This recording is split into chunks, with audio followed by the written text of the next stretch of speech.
चल यार,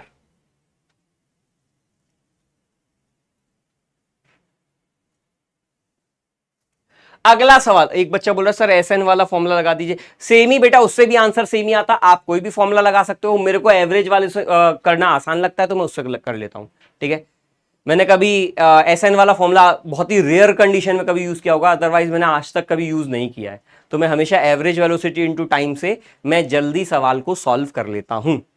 चल, क्या बोल रहा है, एक रॉड है, यूनिफॉर्म मास डेंसिटी की है, मास कैपिटल एम है, लेंथ कैपिटल एल है, bent into semi circle of mass small M, ठीक है, placed at centre of the circle, then gravitational forces. अरे यार ये तो सवाल बड़ा ही आसान सा है यार। क्या बोल रहा है, एक मास को सेमी सर्कल के फॉर्म में बेंड कर दिया है।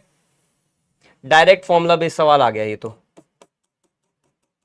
चल भाई, क्या बोल रहा है, डायरेक्ट फॉर्मूला बेस्ड सवाल है। एक मास कैपिटल एम को इसको इस तरीके से मैंने बेंड कर दिया है, मास एम है, इसकी लेंथ क्या है, एल है, ठीक है, और दूसरे मास को स्मॉल एम को मैंने यहां रख दिया है। आपसे पूछा हुआ है ग्रेविटेशनल फोर्स कितना लगेगा। तो ग्रेविटेशनल फोर्स एक सेमी सर्कल के आर्क पर क्या होता है, तो सेमी सर्कल की अगर मैं रेडियस को आर मान लूं, ठीक है, अगर मैंने रेडियस को आर मान लिया, तो सेमी सर्कल पर जो फोर्स होता है F is given by G M by R square sine theta by 2। अब यहां पर एंगल कितना है, थीटा, हाफ एंगल कितना है, हाफ एंगल 90 डिग्री है, ठीक है, साइन थीटा बाई 2 किसी भी आर्क के लिए बता रहा हूं अभी, डिवाइडेड बाई थीटा बाई 2, ठीक है। ये किसी भी आर्क के लिए फॉर्मूला था। अब सिंस फील्ड ये था तो स्मॉल एम का और मल्टीप्लाई कर देता हूं, तो G capital M small m by R square sine 90, ठीक है, sine 90 degree pi by 2 divided by pi by 2, ठीक है।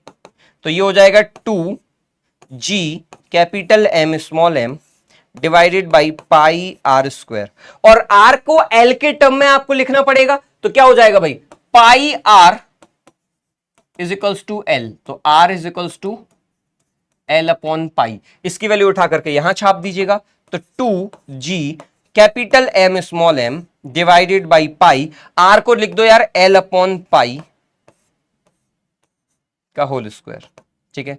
तो एक पाई से एक पाई खत्म हो जाएगा, तो एक पाई बचेगा, तो 2 pi G capital M small m divided by L square, ठीक है, 2 pi G capital M small m divided by L square, ये आपका फोर्स आ जाएगा,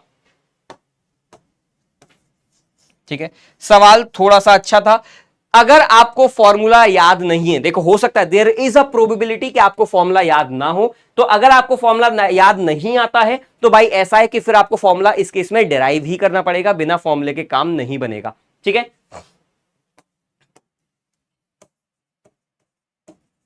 ग्रेविटेशन चैप्टर है, gravitational field due to continuous masses, ठीक है। ऐसे कई बार केसेस आ सकते हैं कि जहां पर आपको फॉर्मूला याद नहीं आ रहा हो। अगर आपको फॉर्मूला याद नहीं आ रहा है तो घबराइएगा नहीं, एक छोटा सा एलिमेंट मान करके इसको ऐसा, यहां पर एक छोटा सा डीएम मास का एलिमेंट मान लीजिएगा, और उस डीएम की वजह से ग्रेविटेशनल फील्ड निकाल करके और फिर इंटीग्रेट कर दीजिएगा, आपका एक्सप्रेशन यहीं पर आकर के सीधा आंसर सेम यही आएगा, ठीक है। जो चीज आपने इलेक्ट्रोस्टैटिक्स में सीखी थी, इलेक्ट्रिक चार्जेस एंड फील्ड में, याद कर हमने ऐसे कई सारे सवाल किए हुए हैं। इलेक्ट्रिक चार्जेस एंड फील्ड में क्या करते थे, ठीक है, याद कर, एक छोटा सा यहां पे चार्जेस मान लेते के क्यू बाई आर स्क्वायर, यहां पे सेंटर पे आर की वजह से इलेक्ट्रिक फील्ड निकालते थे। बस इलेक्ट्रिक फील्ड में के की जगह मैंने यहां पर जी रख दिया है, क्यू की जगह मैंने यहां पर एम रख दिया है, ठीक है।